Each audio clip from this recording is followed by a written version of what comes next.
Makomat ridho, bab ke-6, 100 tangga rohani. Ya. Kita lanjutkan dari bab ke-5 tadi. Bismillahirrahmanirrahim.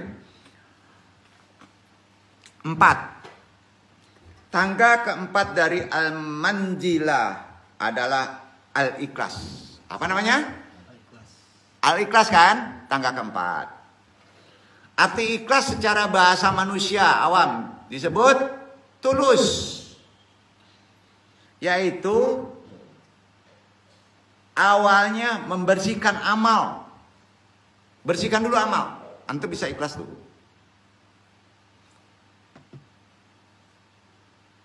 Bersihkan amal agar tidak bercampur dengan niat buruk yang kotor. Itu ikhlas dalam pengertian sufi, ya.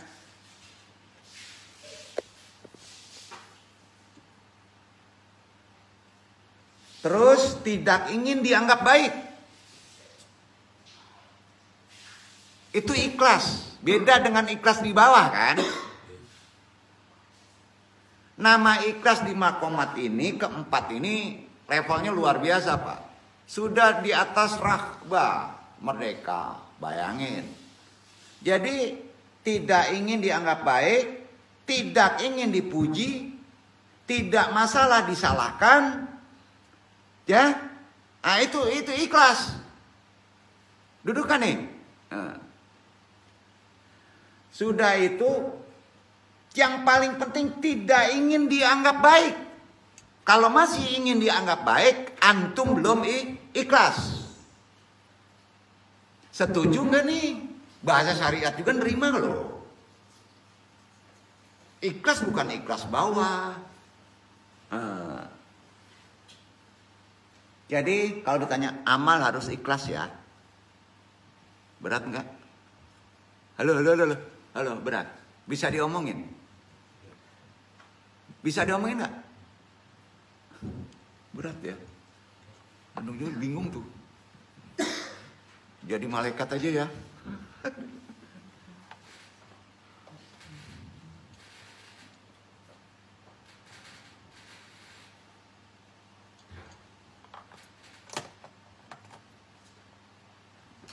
Kita lanjutkan.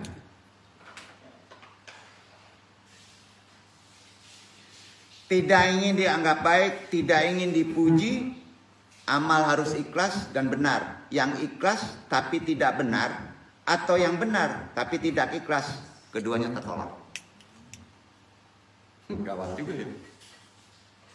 Kalau benar tapi nggak ikhlas, nah, sudah itu. Atau yang benar tapi tidak ikhlas, tetap tertolak. Itu kata Nabi. Jadi jangan semudah itu nyebut ikhlas. Beberapa pengertian ikhlas menurut para ulama sufi, kita perhatikan, orang-orang ulama besar, adalah terapi. Ikhlas itu menjadi terapi, mengobati atas maraknya masyarakat modern dalam memburu hasrat, ambisi, popularitas, kemasyhuran, politik pencitraan. Itu terapi ikhlas dalam makomat rohani. Ya. Yang dianggapnya sebagai sumber kebahagiaan. Betul kan? Nah, padahal sejatinya hasrat akan kemasyhuran mendorong orang menyibukkan diri pada urusan-urusan tak berguna. Betul kan? Dan mengabaikan kerja-kerja yang bermanfaat kan, betul kan? Bagi manusia umumnya ke sana larinya. Cinta pada kemasyhuran mendorong orang untuk hanya mengurusi dirinya sendiri dan tak peduli orang lain. Bagi para sufi, hasrat akan popularitas merupakan bentuk ketidaktulusan dalam bekerja. Ia disebut pengen populer, pengen naik share, pengen subscribe banyak. Itu ria. Itu apa? Ria. Kalau duduk di ruhani itu ria. Tuh. Rasailah. Ya. Dan itu perbuatan terlarang ria itu secara fikih. Betul kan? Bener nggak pengen banyak ria? pengen populer ria, bener nggak? Logika loh, bukan nggak boleh. Serahkan sama Tuhan. Kalau ria disandarkan, Allah yang menentukannya, antum aman. Betul kan? Jangan dikejar. Like bro, supaya semangat. Kacau nih. Udah pusing kaji ini. Ria semuanya. Ikhlas tuh sampai situ. Duduk gak tuh? Paham gak? Kalau ikhlas itu sumber kebahagiaan. Ikhlas kayak gini itu sumber kebahagiaan. Bagi yang mengaplikasikannya. Itu secara rohani ya. Apa sebabnya? Rasulullah bersabda. Riwayatnya Al-Baihaqi. Langsung aja arti deh, panjang. Aduhai betapa bahagia mereka yang berhati ikhlas. Mereka yang ketika hadir tak dikenal. Manakala pergi mereka dicari ke sana kemari. Kalau nggak dikenal kan? Dicari ke sana kemari. Mereka itu obor-obor menerangi jalan. Melalui mereka tampak terang benderang segala fitnah orang-orang dolim. Bahagia tuh. Jadi obor penerang bagi orang-orang jolim. Dicari. Antum populer banyak ya. Antum tidak dicari. Dicari sama orang, namanya kaji butuh. Pasti nebeng tuh. Enggak percaya sudahlah. Mau kaji butuh. Berat tuh. Mereka yang berhati ikhlas itulah para sufi dalam makomatnya.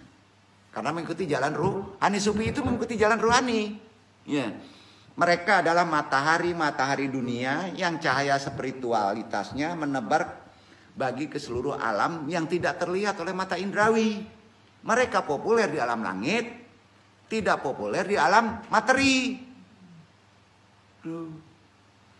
Sufi mendefinisikan ikhlas sebagaimana pengalaman ruhaninya dalam menempuh spiritualitas karena dia melakukannya. Ya, jadi yang duduk ini udah sufi. Sufi ya? Jangan malamat ya. Kadang-kala malamat itu diciptakan prianya, ya. Ada metode itu terekod. Karena dia nggak mau kaji berat. Malamat tuh nggak mau kaji berat. Di Mesir pernah dengar namanya Syekh Junun Al-Misri. Punya risalah Al-Kusyairiyah, definisinya ikhlas, aplikatifnya begini. Ada 3 tanda keikhlasan seseorang. Kata Junun, jika ia menganggap pujian dan celaan bagi orang sama saja. Jadi pujian, celaan sama aja.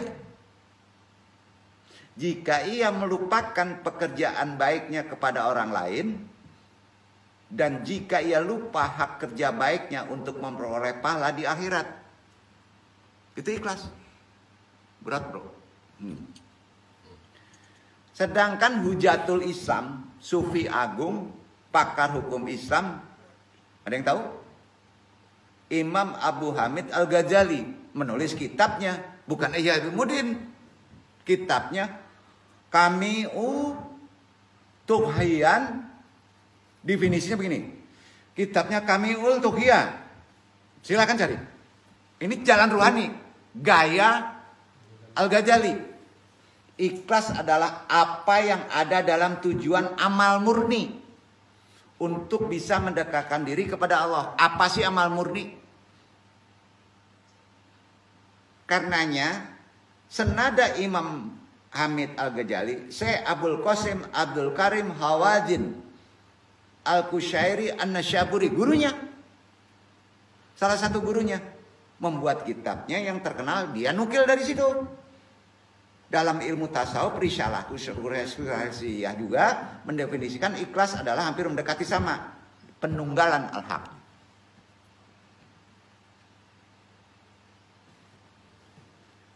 Mengarahkan semua orientasi ketaatan untuk mendekatkan diri hanya masyi wallah saja. Nggak ada masih makhluk. Karena itu Syekh Al-Junaidi Al-Baghdadi mengatakan begini, ikhlas adalah rahasia antara Allah dan hambanya. Betul. Tidak ada malaikat yang mengetahui, mencatatnya pun nggak mengetahui, karena dia hanya dua dengan Allah. Tidak ada syaitan yang mengetahui dan rusaknya, karena dia dua dengan Allah. Dan tidak ada hawa nafsu yang mengetahui melalui penyodongkonannya, hawa datangnya. Karena itu Syekh Al-Junaidi Al-Baghdadi menukil dari sabda Nabi begini, saya Nabi bertanya kepada Jibril tentang makna ikhlas. Apakah ikhlas itu? Jibril menanyakan hal ini kepada Allah dulu. Naik dulu tuh, nggak langsung jawab. Naik dulu kepada Allah. Dan dia baru menjawab setelah turun, tanadzul. Begitu maknanya hadisnya. Ikhlas itu merupakan salah satu rahasiaku. Sampaikan kepada Nabi. Yang aku tempatkan di hati hamba-hambaku yang aku cintai.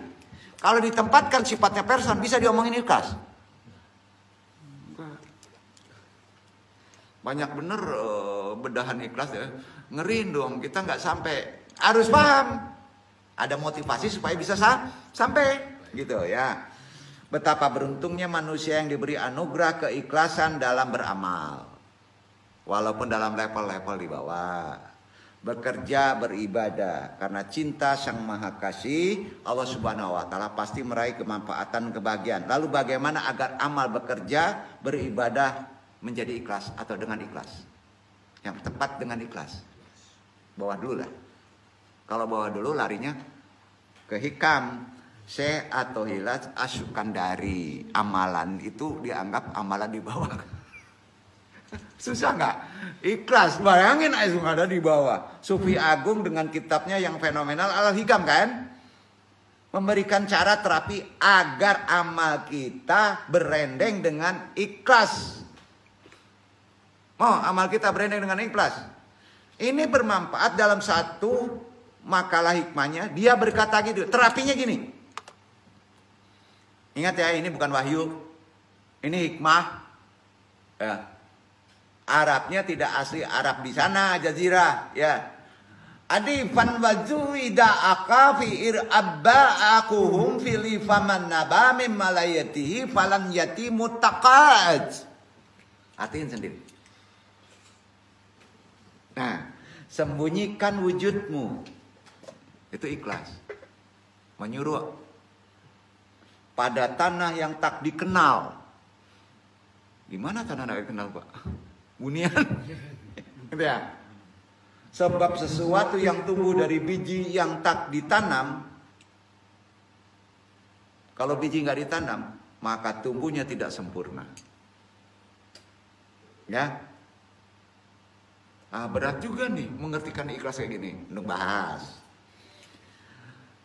Kira-kira sebagai berikut pemahamannya. Karena masing-masing orang membahas Al-Hikam berdasarkan posisi filsafat. Tahu nggak? Jamin deh kalau jago filsafat, posisi filsafat paham. Tunggu dulu, harus duduk ke makomat rohani ya. Kalau Anda ini jawabannya. Amal berendeng dengan ikhlas itu begini, supaya jadi manfaat. Simpanlah hasratmu akan popularitas. Tuh. Simpan. Jangan mau popularitas. Karena hasrat yang demikian itu tak akan membuat dirimu tumbuh, berkembang sempurna. Serahkan kepada Allah, ada kaitan tawakal. Kalau Allah berkehendak populer, populer. Kalau Allah berkehendak tidak boleh, tidak boleh. Makanya dalam risalah jangan ditulis subscribe dong, like dong, push. Geser tuh nanti. Ikhlas tuh. Tanya Pak, minta upah Pak. Sholat ikhlas Pak. Aduh. Jadi terapi ikhlas yang ditawarkan Ibnu Athaillah dalam konsep sekarang masuk. Yaitu simpanlah hasratmu akan popularitas. Biarkan kita nggak populer sini tapi terkenal di langit. Paham ya? Gitu. Jangan khawatir.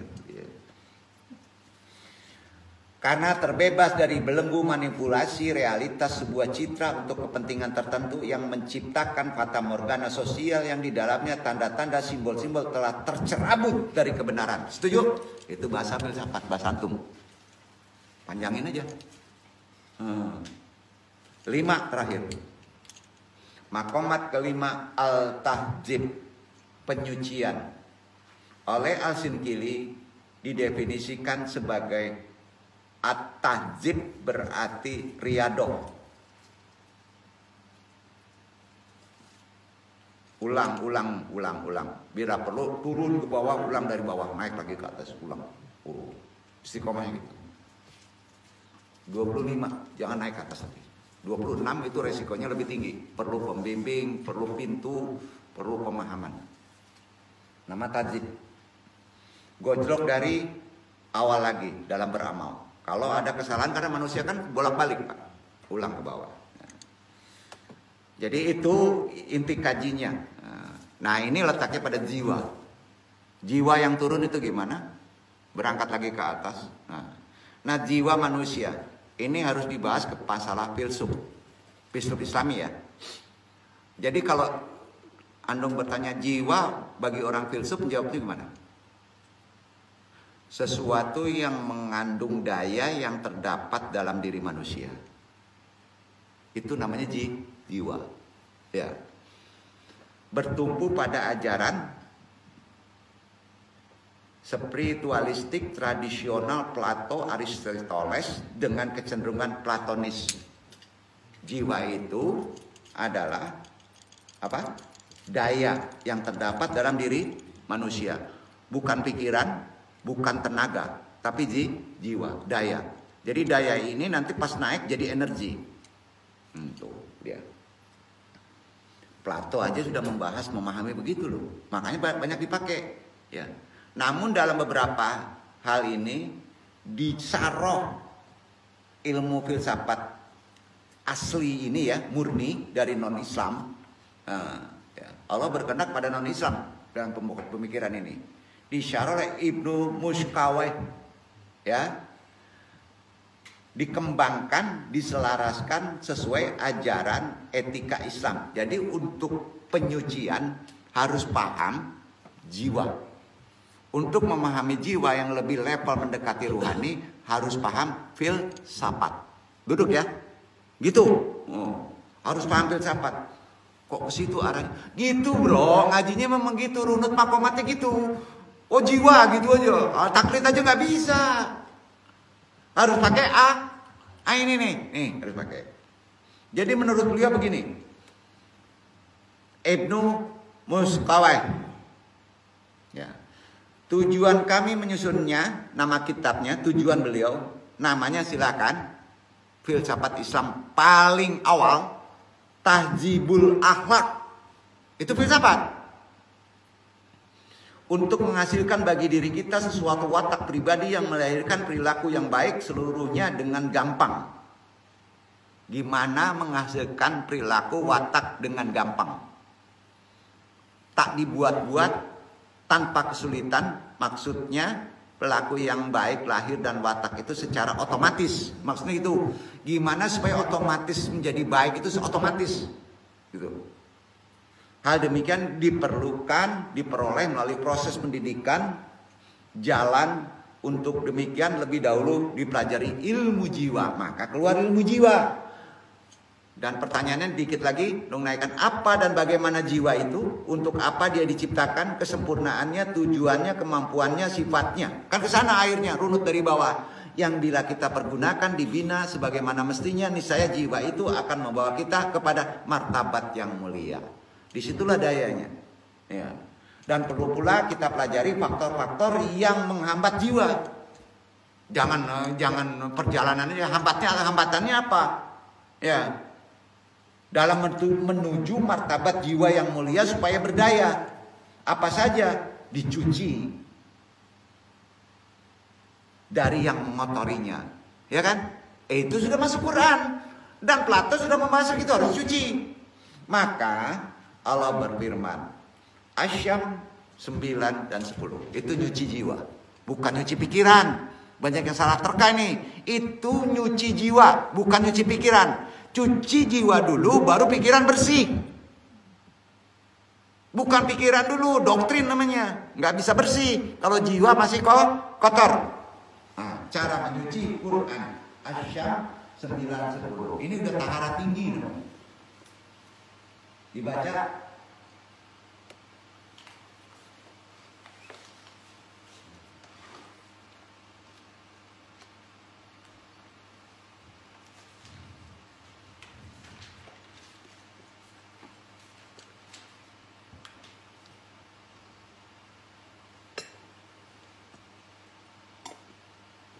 Populer kayak ini. Qad aflaha. Qad aflaha man zakkaha wa qad khaba man dassaha. Sesungguhnya beruntunglah orang yang mensucikan jiwa itu, dan sesungguhnya merugilah orang yang mengotorinya. Ini membersihkan jiwa nggak bisa sendiri. Ya, dia perlu guru. Udah. Pikiran antum tetap kacau. Antum harus dulu bertolak. Sampai membersihkan jiwa nggak bisa sendiri. Perlu orang dari luar. Sepandai setinggi-tinggi ilmu, membersihkan jiwa tidak bisa sendiri. Harus melalui jalan rekor. Betul? Itu rasanya. Jadi antum kalau pikirannya susah, bingung ini, tolong datang. Metodenya ada di rekor. Semua rekor kalau bisa membersihkan jiwa taharan. Betul ya? Kalau dia antum tanya, la ilaha illallah. Kiri, la ilaha illallah. Tengah, la ilaha illallah. Kanan, betul? Putar, la ilaha illallah. Tembakannya kemana? Ada ciri tiga tuh. Pernah kan? Ya, duduk ya. Itu aja bersih jiwa. Nanti ini baru beres. Kalau dia nggak beres juga, berarti itu masih amalan doa. Sampai muter kepala antum, peang ya, koyong. Kalau nggak percaya bapak-bapak, kalau putar kepala begini terus, pas terbuka mata kita di dunia ini muter kan, ya. Nah, bisa oleng jatuh kan, nah, gitu. Tapi jangan dilakukan itu pak, kalau sama bisa dead. Karena ada ampas yang mesti dipukul, ini mati bener. Jadi jiwa menurut Ibnu Muskawai adalah zat pada diri kita menurut dia yang bukan berupa jisim, bukan pula bagian dari jisim, bukan pula aradan atau sifat beserta substansinya, bukan, wujudnya tidak memerlukan potensi tubuh jiwa itu tidak, tapi dia jauhar basit, substansi yang tidak berdiri atas unsur-unsur, tak dapat diindra oleh penginderaan. Insya Allah dalam bab berikutnya kita bahas khusus ini. Mau ngomong apa lagi? Jiwa aja begitu sulitnya, apalagi ruh. Tidak luar, tidak di dalam, tapi ada. Pusingan tuh. Jiwa aja kayak gitu. Anu sendiri pusing kalau nggak masalah. Tidak nyalakan Quran, betul gak? Mau dengerin dari YouTube? Dari YouTube gimana? Bukan nyepelein loh. Masya Allah, di sini perlu barokah bro. Perlu face to face, perlu penegasan, perlu penekanan, perlu gitu, itikot. Ad-Darani berkata, simpulkan sendiri, mudah-mudahan kalam ini menjadi motivasi kita untuk bisa mengamalkan bahwa ruhani itu perlu jalan. Al-wayulak ma yanihi tasbihullah bihi jami'al hurufi laisyamat ahwa musibatil dilati tusibuka bainana yanharo qalbuka alaiha. Celaka kau. Yang dimaksud dengan memuji Allah dalam segala kondisi bukan memujinya atas musibah, maka kata Allah celaka kau.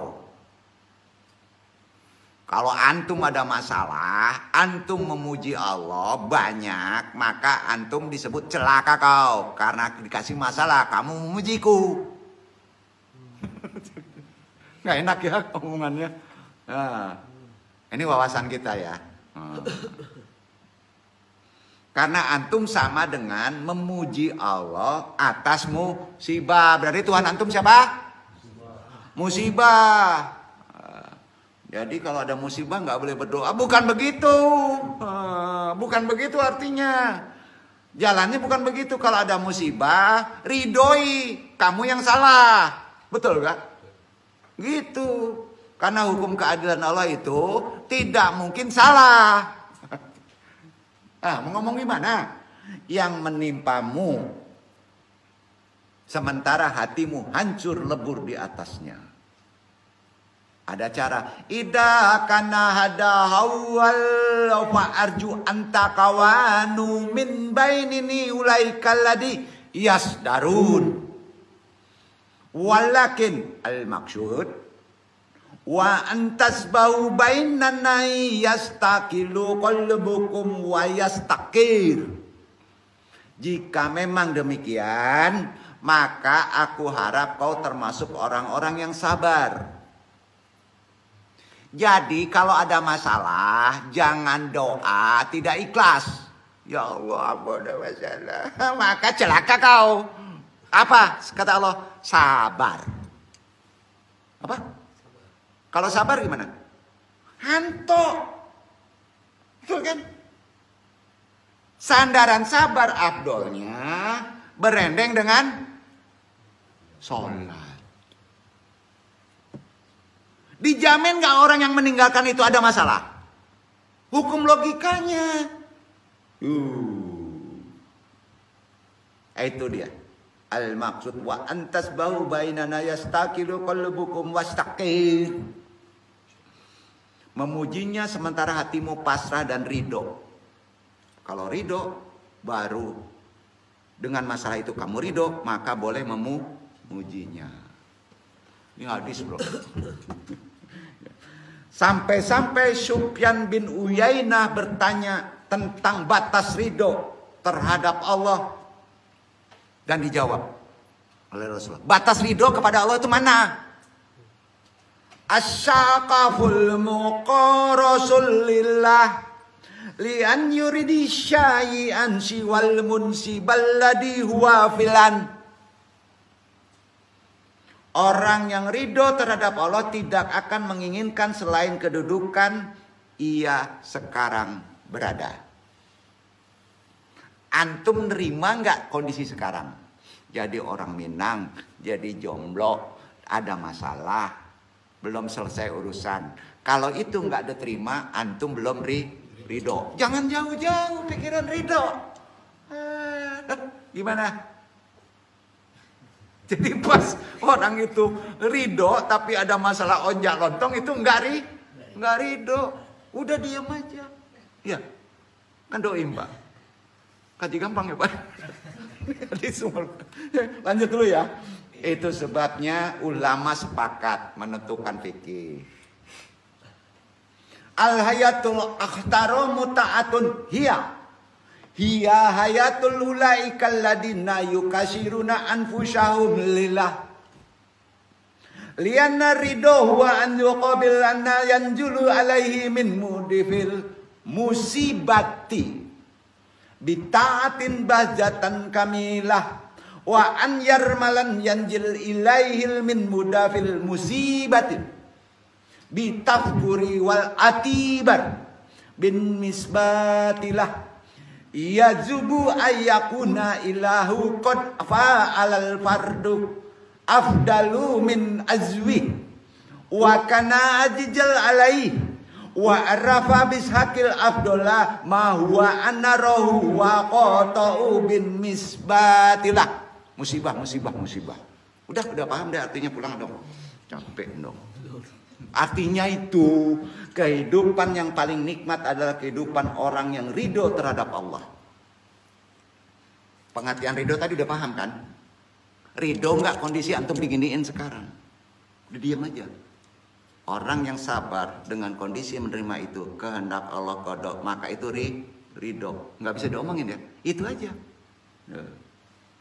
Sebab ridho adalah menyongsong apa yang turun kepadanya dari bala bencana tadi.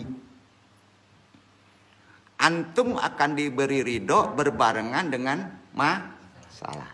Betul? Makanya kalau kita dikasih masalah, dikasih ujian, tanda Allah ridho. Itu hadisnya. Jadi kalau antum dikasih jomblo juga, tandanya antum Allah ridho. Kan gitu. Iya enggak? Iya kebayang. Nah, dengan penuh ketaatan, harus dengan penuh keceriaan, menanti apa yang belum turun kepadamu dari bala bencana dengan tafakur dan itibar. Baginya Rob pasti berbuat yang terbaik untuknya. Karena itu dikasih masalah, supaya antum akan dikasih yang terbaik, ridho atau tidak, dan lebih mengetahui apa yang maslahat baginya. Karena Allah tahu yang maslahat. Orang ini baik karena dikasih masalah. Jadi jangan langsung mendiskriminasi masalah itu akhirnya jelek, dosa besar. Capek dong. Kalau antum berdoa, ya Allah kalau ada masalah ini celaka, antum celaka. Karena doa berdasarkan kalam antum. Makanya ridho perlu ilmu. Duduk kan nih. Jangan ciptakan itu bro. Ngeri. Jika seseorang menganggap bahwa apa yang turun kepadanya merupakan ihsan dari Allah, maka ia berarti telah ridho. Keihsan. Berarti ridho? Betul kan? Jadi ridho kehendak disertai apresiasi yang baik, bahwa dialah yang menghendaki apa yang diperbuat sambil mencintai, sambil ridho terhadap Allah dengan sepenuh hati apapun yang dibuat oleh Allah. Ja'far bin Sulaiman Asyuni bercerita suatu hari ketika Syufyan atau Suri berada di tempat Rabi'ah al-Adawiyah. Tahu Rabi'ah? Ulama sufi perempuan. Berseru gini, Allahumma arhamna. Allahumma arhamna. Ya Allah, ridhoi kami. Langsung dijawab sama Rabi'ah tuh, ulama sufi. Apa jawabannya? Allah tajuru muntala billahi laduwati. Wa an-nafsu kalastu, katanya. Radhiya anha. Tidaklah kau malu kepada Allah. Malu antum meminta ridhonya, sementara kau sendiri tidak ridho terhadapnya. Itu jawabannya. Ya. Sampai-sampai Sofyan, seorang sufi nih, serta-merta berkata, astagfirullah. Astaghfirullahu rahma. Summahu sa'alat Rabi'ah. Mastayusbihul hadinu rajullah. Astagfirullah. Aku mohon ampun kepada Allah. Aku lalu bertanya kepada Rabi'ah. Sofyan bertanya lagi kepada Rabi'ah. Kapan seorang hamba menjadi orang yang ridho terhadap Allah? Rabi'ah menjawab. Tutup kaji ya.